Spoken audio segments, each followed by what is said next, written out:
చెప్పండి,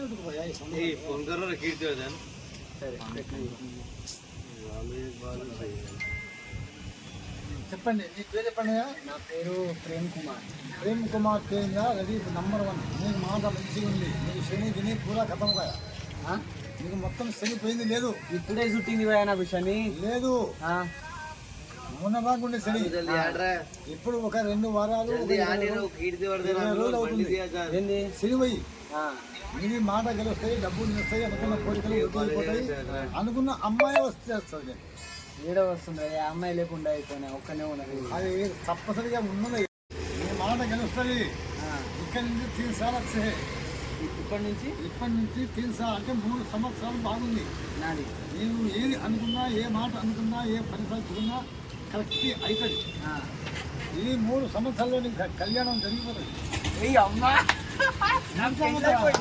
జన్మస్థానం బ్రహ్మస్థానం బండి వాహనం కూడా కొంటావు. అత్తవాళ్ళ సొమ్ము కూడా తింటావు. పెద్దల ఆస్తి తింటావు. అమ్మల సొమ్ము తింటావు, అత్తవాళ్ళ సొమ్ము తింటావు. నీకేం బాగలేదు. వచ్చినటువంటి అమ్మాయి మహా చక్కటి అమ్మాయి. ఇప్పుడు అవును, నువ్వు చేసుకోబోయే అమ్మాయి అదృష్టవంతురాలు. నీ ఇంట్లో కాలు పెట్టిందనుకో నువ్వు డెవలప్ అవుతుంది. ఇంకోటి ఏంటంటే 3 లड़काలు ఇంటికి 5 బచ్చే. నువ్వు ఎందుకు డెవలప్ అవుతారో నాకు అర్థం కాలే. జన్మస్థానంలో మంచిగా ఉంది.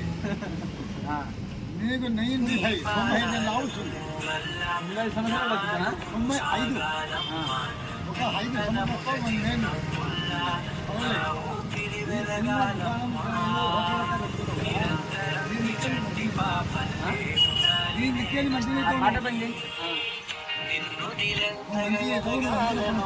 నీకేం బాధ లేదు. కాకపోతే ఎక్కువ దోస్తానం చేయవు. ఏంది దోస్తులా ఈ ఫాల్తు కొడుకులు తగిలి కన్నా వెనకలా. ఈ ఫాల్తు గంజోడుకు ఏం చేస్తారు తెలుసా? ఎవడు తప్పిస్తాడు ఆ వెనకాల వెళ్ళిపోతాడు. వీళ్ళే కొంత చెడ తింటున్నాడు. ఏం కాదు, వాళ్ళు మంచోడే కానీ కాకపోతే నాకు డబ్బులు నష్టం, ఖర్చు. అవును అయ్యా, తప్ప చెట్టిస్తాడా ఖర్చు. ఆడ పోయిన తర్వాత ఇజ్జత్ తీస్తున్నది. వీడు ఖర్చు చేస్తాడా? ఏడ పెడతాడు? నువ్వు చూసినావు బిడ్డ.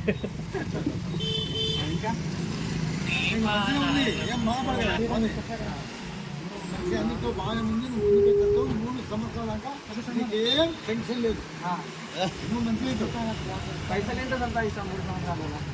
డబ్బు సంపాదిస్తావు, పెద్ద ఆస్తి తింటావు, అత్తవాళ్ళ సొమ్ము తింటావు, అమ్మల సొమ్ము. ఏడుంది అత్త ఏడుంది ఫస్ట్ అది చెప్పు నాకు. దగ్గరలో ఉందా అంటే వస్తుందా లేకపోతే వాళ్ళు తప్పకుండా మీ దగ్గర వస్తారు. వస్తారా? ఆల్రెడీ వచ్చేస్తారు. కాకపోతే ఫోన్ల ద్వారా మీకు సేవలు చేస్తారు. ఫోన్ల ద్వారా మీ సేవలు చేస్తారు. మా దగ్గర అమ్మాయి ఉంది అని ఆ విషయం చెప్తారు. మీరు పోయి చూస్తారు. ఓకే పక్క దరిద్రం ఏముంది ఇప్పుడు చెప్పు. ఏం లేదు. అప్పుడు ఏమైందో చెప్పవచ్చు. మరి ఇంట్లో శని ఉండే కొన్ని పనులు కాలేదు. ఇప్పుడైతే మళ్ళీ